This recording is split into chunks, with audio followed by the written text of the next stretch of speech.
Awini found herself standing at the edge of a large river, about to end it all. The waters beckoning her to embrace their cold embrace and end her suffering once and for all. But just as she was about to succumb to the darkness, a voice like honey and silk whispered in her ears, filling her with a warmth she had never known.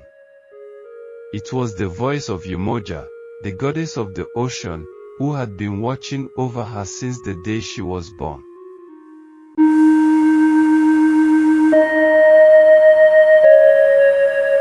In the heart of a small village, nestled amidst the golden savanna, there lived a little girl named Awini.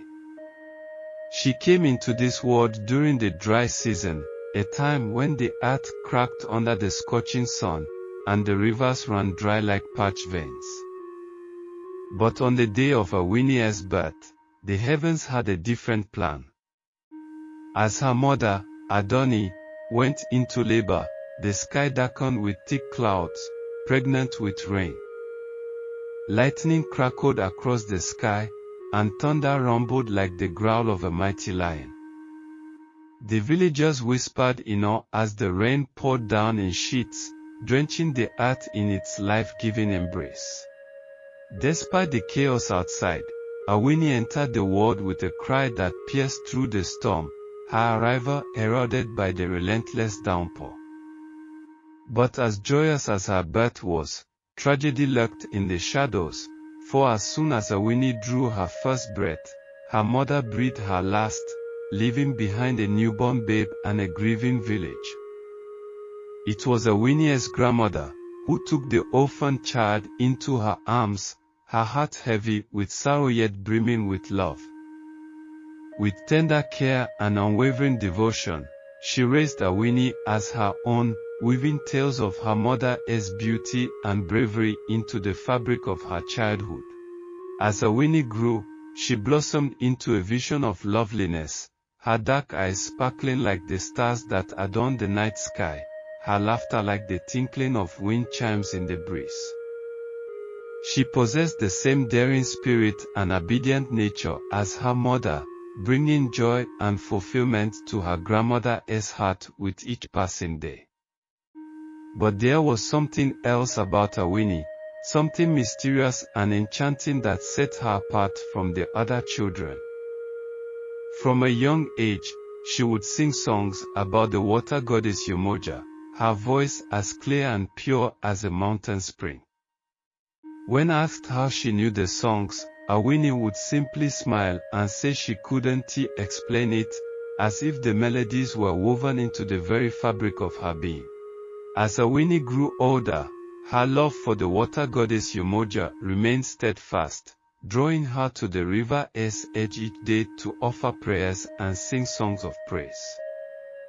With a clay pot balanced gracefully upon her head, she would make her way to the river, the melodies of her voice drifting like sweet perfume on the breeze.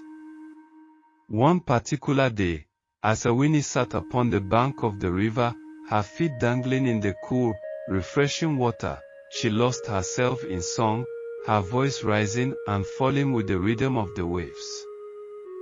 Her heart overflowed with devotion, her eyes closed in reverent bliss as she poured out her soul to the goddess who had watched over her since birth. Unbeknownst to Awini, her melodious voice had attracted the attention of Alade, the skilled hunter who often passed by the river in search of game.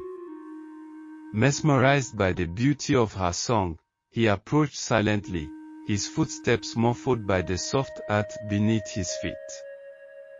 As he drew closer, Alade's heart swelled with admiration for the young woman before him, her dark curls glistening in the sunlight like strands of spun gold. Enchanted by her ethereal beauty and the purity of her devotion, he found himself drawn to her like a moth to a flame. Unable to resist the pull of destiny, Alade stepped forward, his presence causing Awini to startle and cease her singing. But instead of fear or embarrassment, she greeted him with a warm smile, her eyes alight with curiosity and kindness. Their meeting by the river marked the beginning of a love affair that would defy all odds, bridging the gap between their different worlds and uniting them in a bond that was as deep as the ocean itself. From that day forward, Awini and Alade would spend countless hours together, exploring the beauty of the land and the secrets of the forest, their love growing stronger with each passing day. But little did they know that their love would soon be put to the test, as dark clouds gathered on the horizon, threatening to tear them apart. From a young age, Awini dreamed of the day she would become a mother, but fate had other plans in store for her. Despite her fervent prayers and offerings to the gods, she remained barren, her womb as empty as the vast expanse of the sky above.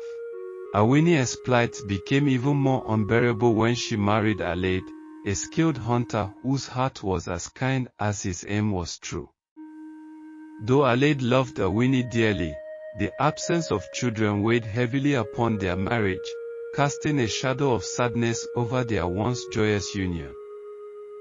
Desperate to fulfill her duty as a wife and mother, Awini sought solace in the arms of her husband, but their love alone could not fill the void in her heart.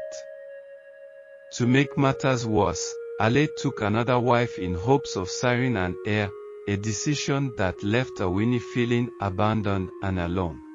The new wife, a boastful and cruel woman named Fola, wasted no opportunity to mock and belittle Awini for her inability to conceive. Day after day, she taunted Awini with cruel jibes and hurtful remarks, each word cutting deeper than the last. As the years passed and Awini's despair grew, she found herself standing at the edge of a large river, the waters beckoning her to embrace their cold embrace and end her suffering once and for all.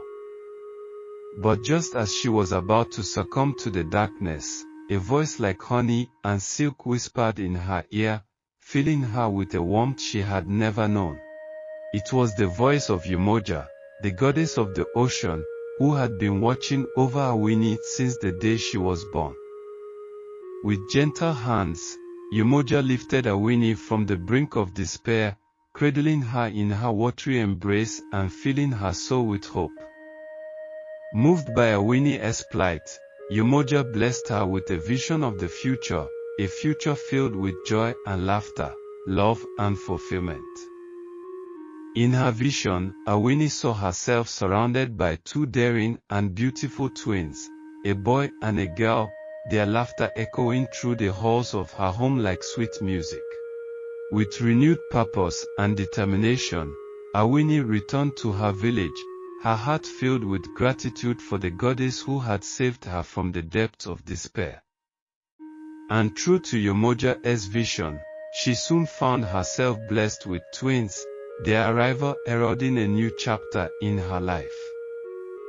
Meanwhile, Alade's world was turned upside down when he discovered that the child Fola had borne him was not his own, but the son of Ekosi, the palm wine tapper that used to bring palm wine for her husband Alade.